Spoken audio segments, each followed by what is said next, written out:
My name is Bonnie Z. Madowd, and I am interviewing Bryan Nichols today on July 8th, 2019 in Hatfield, Massachusetts.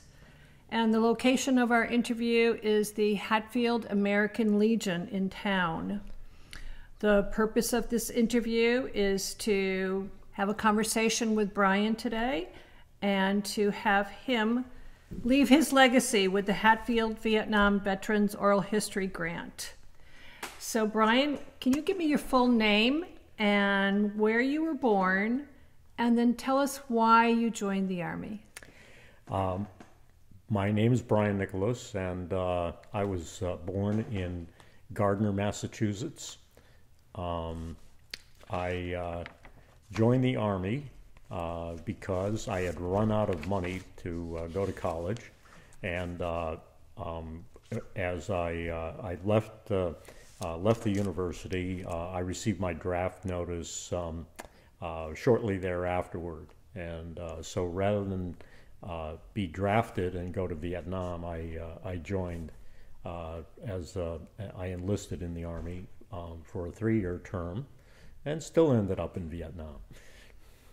And how old were you when you enlisted? Let's see, I was 19 years old. And did you come from a military family? No, it wasn't a military family. My father had served in the Navy during World War II, but he served stateside. Neither of my grandfathers had been in the military. So tell me, when you enlisted, did you have an opportunity to choose your career course?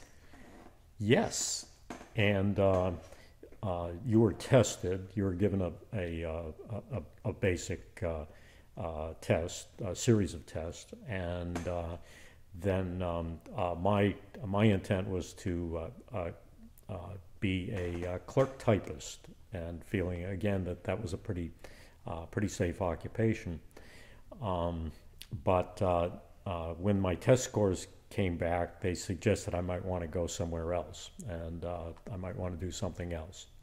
And so I was encouraged to become an intelligence analyst.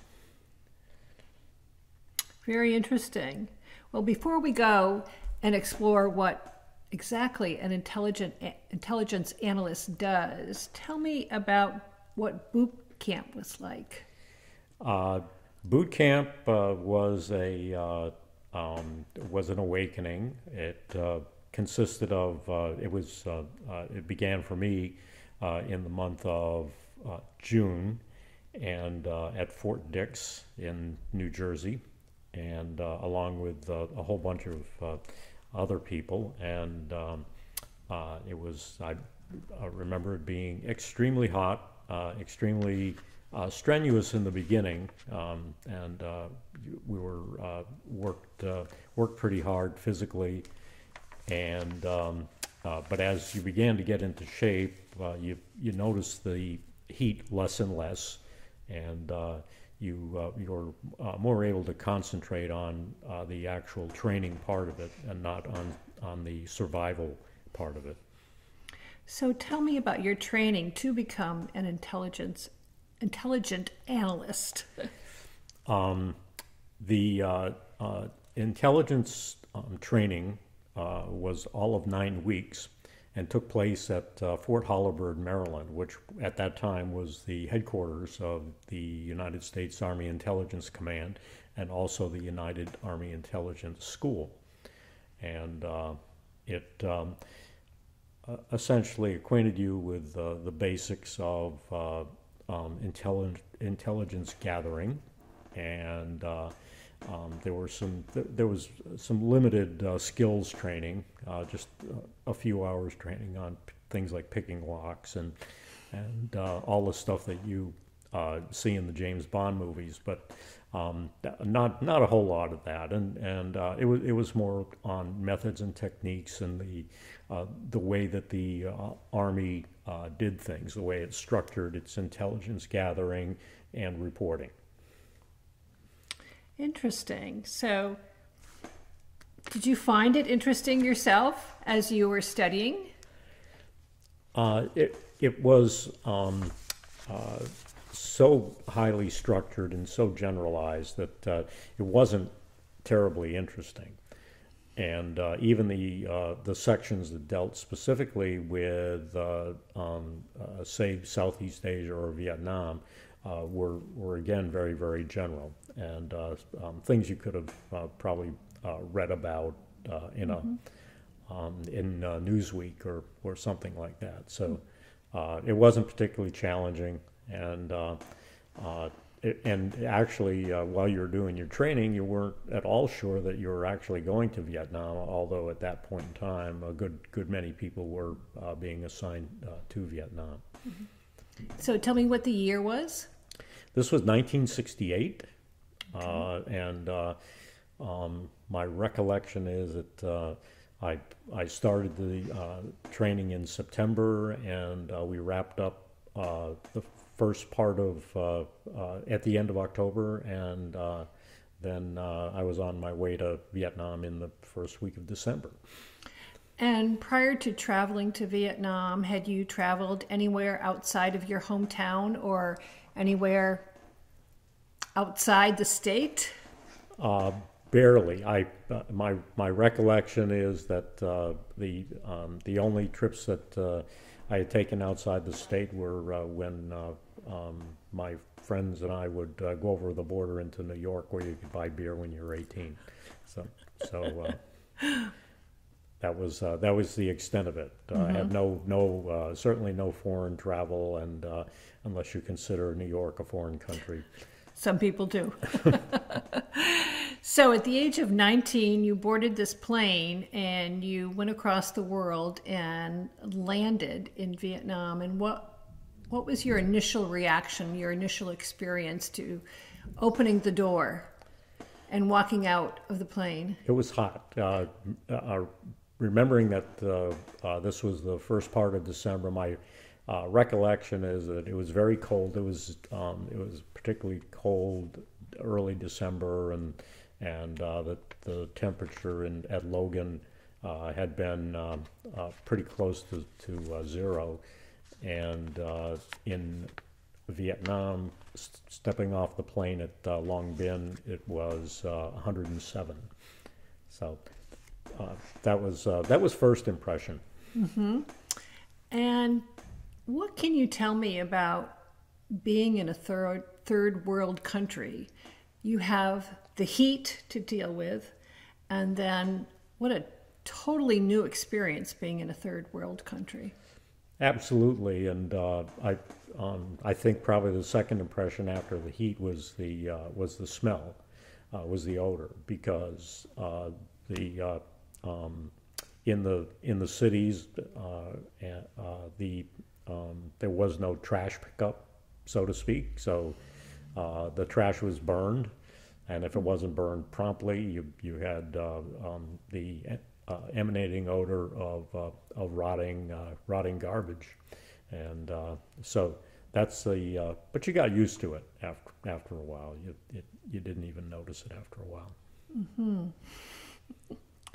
So you got settled, and tell us about where you served. Well, I was in 3 separate duty stations. The first, when I arrived, and it was kind of went in descending order, I'd say, in terms of comfort level. But the first place, that there were so many soldiers going to Vietnam at this point in time. This was kind of the peak deployment, and there were close to 500,000 soldiers in Vietnam at the time, or related to the theater, and so everything was kind of backed up in terms of people getting to their final assignment place. Mm-hmm. Plus, being the holiday time of year, a lot of people took leaves at that time, and so things did not move very quickly. And so my friend and I, who had actually been through intelligence school together, were picked up at the airport at Long Binh in an air-conditioned limousine, and we were brought to intelligence headquarters in Saigon. It was a villa, and and we were told to just stay put. There's no room for you further on down the line. You're going to have to wait a little while. And the sergeant major who put us up, there was no one else there as enlisted men. There were only officers around, and they were billeted separately from the enlisted men. So it was he and I, and the sergeant major said, if I see you again, I'll put you on KP. So he said, just get up at 7 o'clock, before 7 o'clock, and disappear. And so we did. And so kind of hid out and then got kind of guilty after a couple of weeks, and basically said, well, we really should be doing something. We shouldn't be disappearing all the time. And we're given then the next assignment, which was at a place called Parker Compound, and it was north of Saigon. It was on the river next to the Bin Loi Bridge in north of Saigon.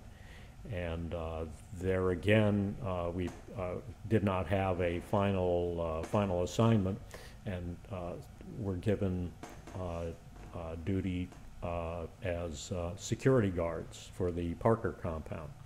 So first we had to, because we were trained as intelligence analysts, we had not received advanced arms training. And so things like M60 machine guns and grenade launchers, that sort of thing were unknown to us. So we had to be kind of trained with that first, and then basically we had a job where we worked the night shift, and were responsible for guarding the compound, which was the home for a bunch of other intelligence analysts who did have their slots, did have their assignments, and essentially they commuted to work every day on air-conditioned buses. They went from the Parker compound into Saigon, and were dropped off at various installations in Saigon for their where they worked during the day. And how long did you work there? Well, the security guard thing lasted for about a month and a half, and then finally got my assignment as an actual intelligence analyst at the Combined Intelligence Center in Vietnam. And so now I was the one making the commute, and every day on the bus, which only lasted for about a month because it was a pretty long commute. And so there were three of us who took an apartment, rented an apartment in Saigon, and so we basically walked to work. So describe a typical day as you're doing your job, and how do you gather this intelligence information? A typical day, I was assigned to targets group, and we targeted, essentially we gathered information and established places where there were concentrations of the enemy, and they were called base camps. And so when we could establish beyond a shadow of a doubt that there was an actual base camp at a particular location, we would send a recommendation for targeting that base camp with B-52 strikes. And B-52 strikes were very expensive, and you don't want to be bombing water buffalo or targets that were not worthwhile. And so we would get our intelligence from a variety of sources, and they could be. We had other groups beside the targets group, and they were sources could have been interrogation of enemy prisoners. It could have been electronic methods. There were infrared radar. There was also information gathered from imagery interpretation flights from photo the U2s. Think of the U2s that flew over areas and took pictures and then were analyzed, and they might establish the presence of a base camp. Also, there were interceptions. The National Security Agency, the NSA, had a large presence in Vietnam, and they intercepted radio signals among various enemy units, and they could pinpoint the where those radio signals emanated from. And so you put together a compendium of information from sources. We also had with our group, it was called the Combined Intelligence Center because it was a combination of the various military services. So although I was Army, I worked for an Air Force colonel who in turn worked for a Marine colonel. And we had in our group elements of the Navy and the Air Force, the Army, of course, and the Marine Corps. And we also had foreign representatives from the foreign services that were in Vietnam, including Australians and Thais, and there were, of course, the Vietnamese Army were represented in our group, and Koreans. So there was a representatives from a lot of other intelligence gathering entities, and so we would put all this together, all of this information together, and set out a target. So my day consisted of gathering this information, and once in a while you'd have something fun would come along, but for the most part it was just a matter of putting things on map overlays and then making when you had a kind of a concentration, it would kind of jump out at you, and you would recommend a target. So at this point in time, you're 20 years old? Now I'm heading rapidly heading toward 21 now. And so, did you find your work more challenging, more interesting at this stage? On occasion, there were challenging things that came along. For instance, we began to follow.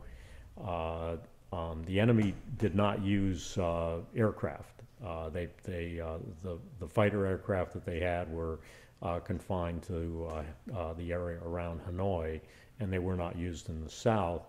However, they did use helicopters. There were Russian helicopters that I guess were given to them, and but they did not. They were not used actually in Vietnam. They were based in neighboring Cambodia, and so they would fly across the border into Vietnam for whatever purpose. And you can imagine, since they were so rare, it had to be some special occasion when they came over. And so they were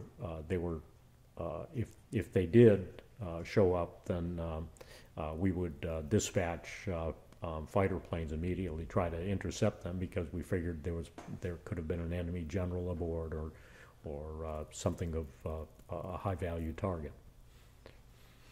And did you get word back from folks that you were successful in your targeting?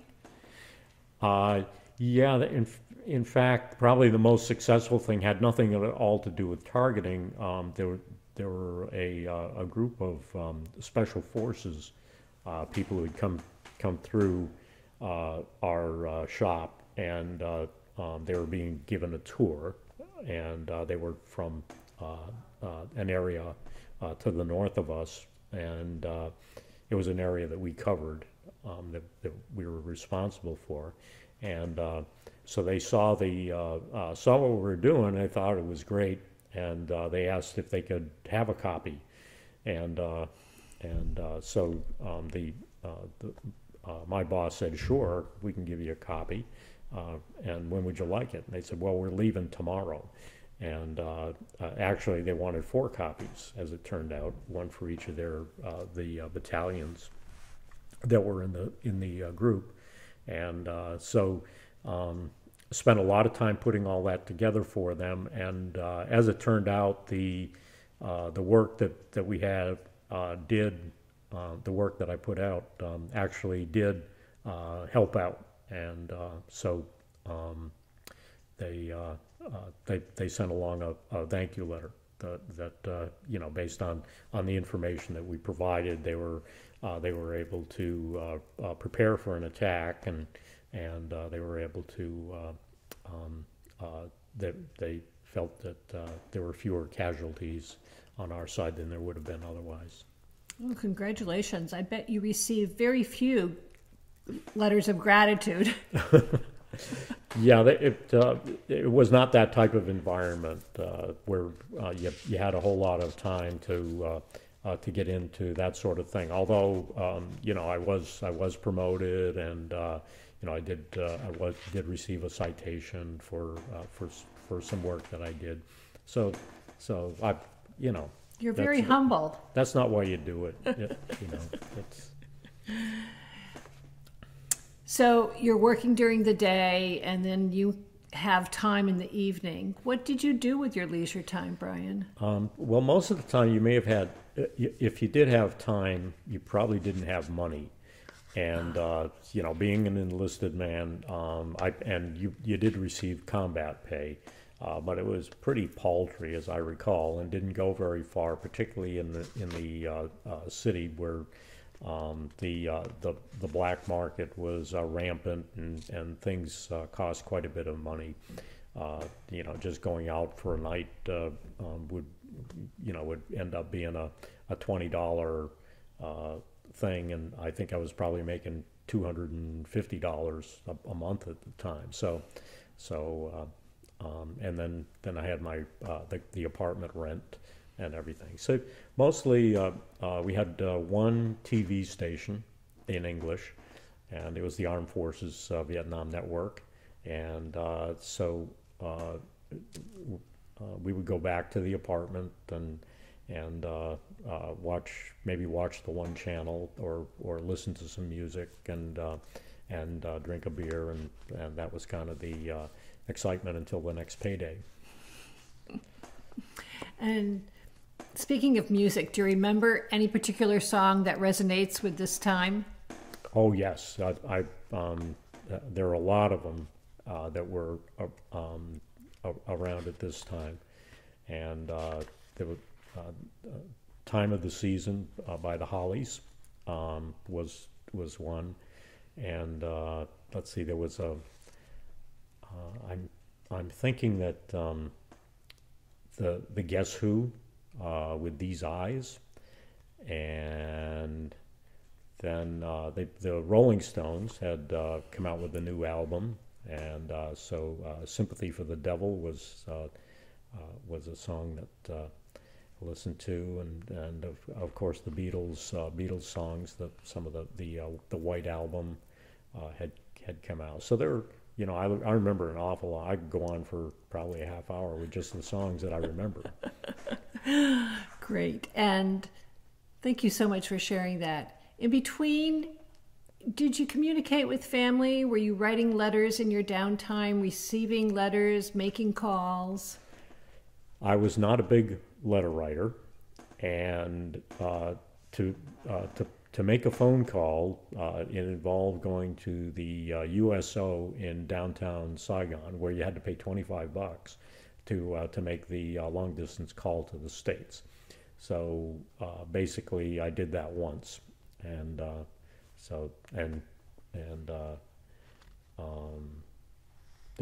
keeping in touch with the family, not very frequently. I was not a big letter writer, so I probably would write at most once a month, I'm thinking. Mm-hmm. And tell me about the meals. What did you eat? Well, while I was in the security platoon at the Parker compound, we did have a little mess hall, and so it was pretty much standard Army fare, but once a month, and it happened to coincide with payday, they would have a barbecue, and so. At that point in time, it could be, if we're lucky, we had steak, and other than that, it was fried chicken, and so everybody kind of pitched in, and I have a photograph here of me at the barbecue grill, and it was that was the highlight. Then. Other than that, it was just your regular Army food, which was not very good. When I got into my analyst assignment, we had a snack bar at the Combined Intelligence Center, and so where you could get a grilled cheese or an egg and some bacon. On demand, you didn't have to wait till it was chow time. You just went in and paid for it. We also had the option, the free option of going to one of the mess halls at the other installations, and for instance, the Air Force ate very well compared to the Army, and so we would go to Tonsanute Air Base and go to their mess hall, and because they always had a little better quality food.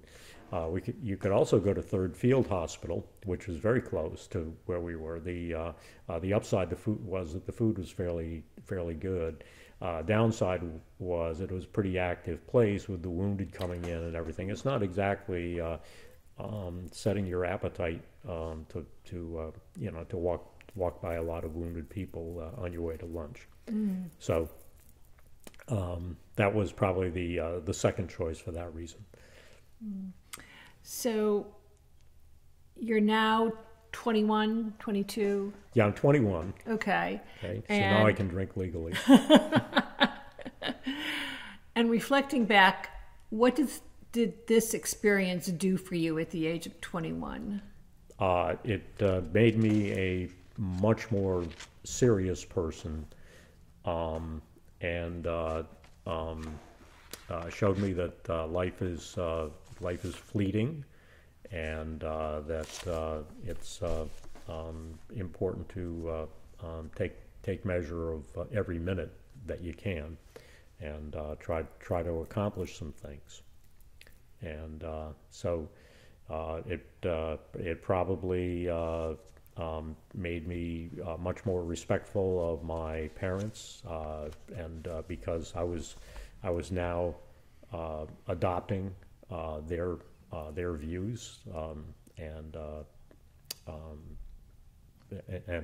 accepting their viewpoints a lot more than I had in the past.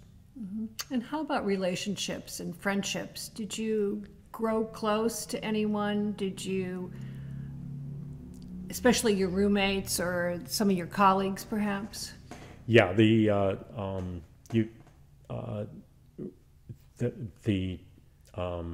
people that you had been with for a fair amount of time. I mentioned one friend in particular. We had gone through the intelligence analyst training together, and we ended up in the same unit, and we ended up renting the apartment together. He was from Shrewsbury, Mass, and a lot of you fell in with a lot of the people that were from from the home state, and you might have even had mutual acquaintances, and so you just naturally gravitated toward those bonds, and you knew where things were, and you rooted for the same sports teams, rooted for the Red Sox, And it was kind of a natural thing, and actually maintain those bonds today. I see several of the people that I was in Vietnam with at least on an annual basis. So. Oh, that's pretty special. Yeah. It's a long time. Yeah, and when we get together, it's as if it was yesterday. We had just talked yesterday. So. Mm-hmm. And when you think about that time in Vietnam, what memories do you have? When you came home, did you bring back anything that was meaningful to you, that was tangible, other than the memories that you were carrying? When you say tangible, you mean like souvenirs or mementos? Or? I don't know. Did you have something special that was important to you when you were there? A backpack? I did have a sleeping bag, a tent. I had a Poncho Liner that I brought back with me, and it followed me around for probably about 10 years until it wore out. And I've always had a Poncho Liner since then. I just keep one around because it's a nice. It's not exactly a security blanket, but technologically it's a great piece of equipment because it'll keep on a 20-degree night. It's a very light affair, and it'll keep you plenty warm on a 20-degree night, and it makes a great beach blanket. And so I use that when I go to Florida, and it also has the advantage of if it gets wet, it dries in about 20 minutes if the sun's hot enough, and that's just something that I've always had with me as it is a kind of a reminder, but it's also very, very useful. I have no idea of what one looks like. Could you describe it, please? Sure. It's about the size of a queen-sized blanket and or sheet, and it's camouflaged, and it's made out of it's sewn out of a very glossy material, and the people in the field would use it for camouflage. They would use it to keep warm,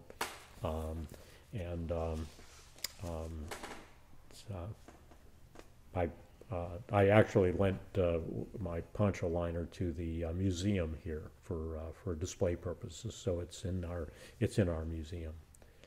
Well, thank you for sharing that with the rest of the world.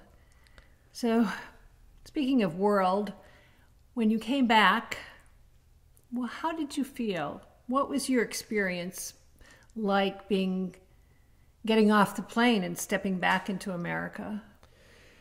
Well, I came back a year after I had left, and I think that I just couldn't wait to get home and see my family, and really didn't want to think about Vietnam for a little while. I wanted to leave that behind, and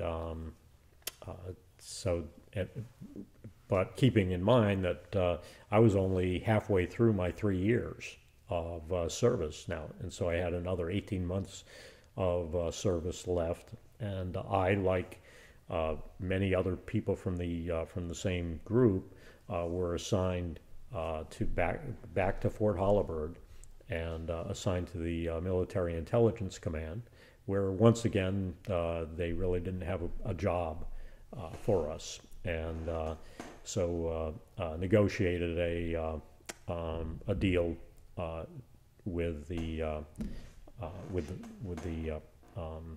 powers that be that we would work 1 hour per day, and from 11 p.m. to midnight for 4 days a week, and that was going to be the extent of our commitment. All we had to do was stay out of trouble. That was the deal, and so we kept it most of the time. And you did that for the next 18 months? 18 months, yes.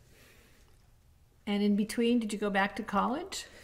No, I went back to college afterward. Actually, they were the Army was offering early out if you went back to college, but I just couldn't make the schedules coincide so that I could benefit from the early out. But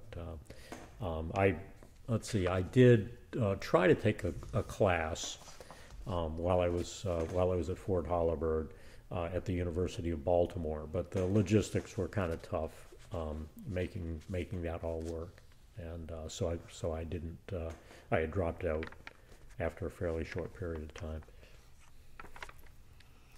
And at what point did you begin to share your experience in Vietnam with family members or friends?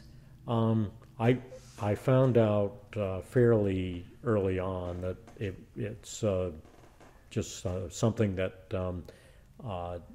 anyone who has not been through the experience would have a tough time fathoming what you're talking about, and and even the people who had been in World War II and been in the combat theater had that was a different time, a different army, a different set of circumstances, and it was a time when the units were a lot more cohesive. They were people, you were there in a unit with the other people from your hometown or from nearby towns, and you kind of hung together, and you're always at the doing the same thing, and it was much more structured. Where I think the Vietnam, at least for my experience, was much less structured, and it's pretty difficult to explain the culture differences that you had, and couldn't talk much about the job either, because it was intelligence work, and you were until the information was declassified, you weren't supposed to talk about it. So didn't share very much. Mm-hmm. And nobody pushed you, and you probably said, I need my space.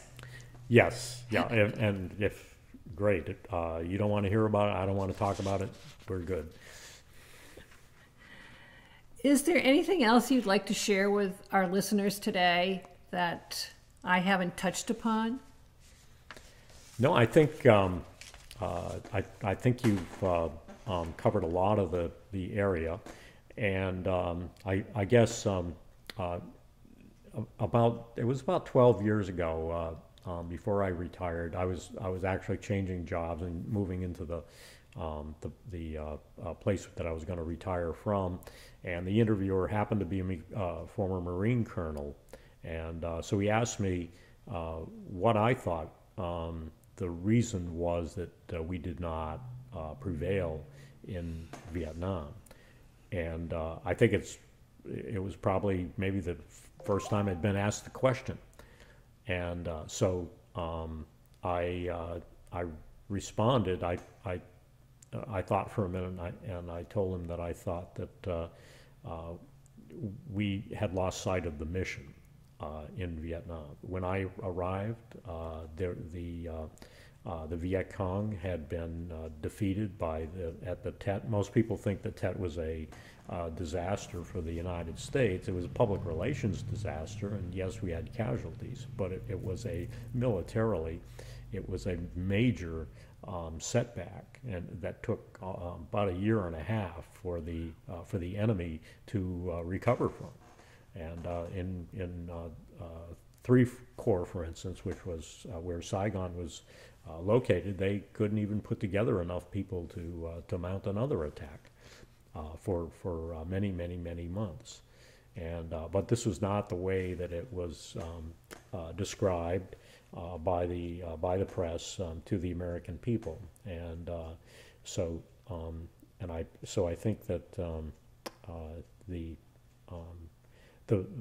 we lost sight of the mission at that point. I think that instead of our timidly seeking peace at that point, we did not play the strong hand that we had in negotiating the end of the war and getting ourselves out of there. There's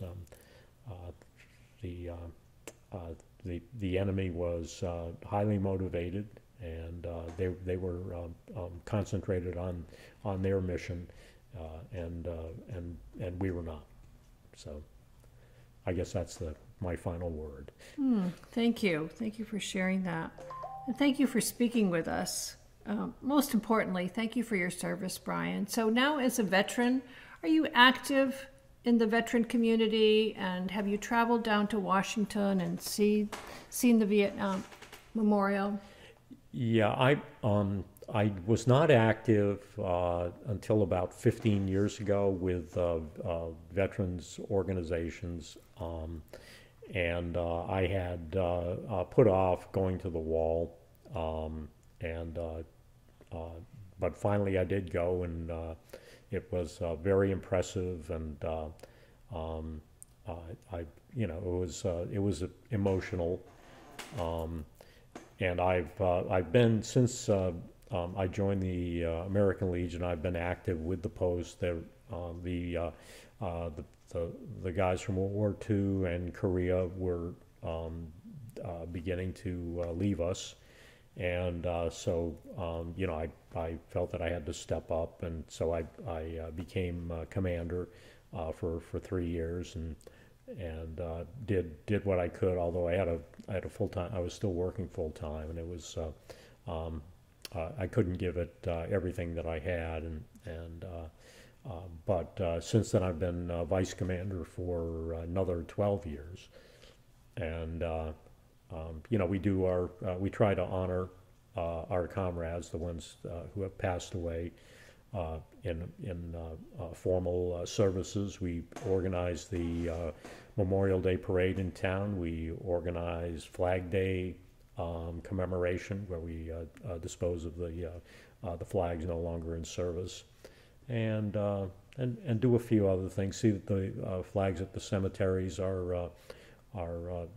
get placed on the graves, things of that nature. So, all good work, Bryan. Thank you so much. And that's the end of our conversation today on July 8th, 2019, with Bryan Nichols of Hatfield, Massachusetts. Thanks again, Bryan, for sharing your time with us, and most importantly, thank you for your service. My pleasure.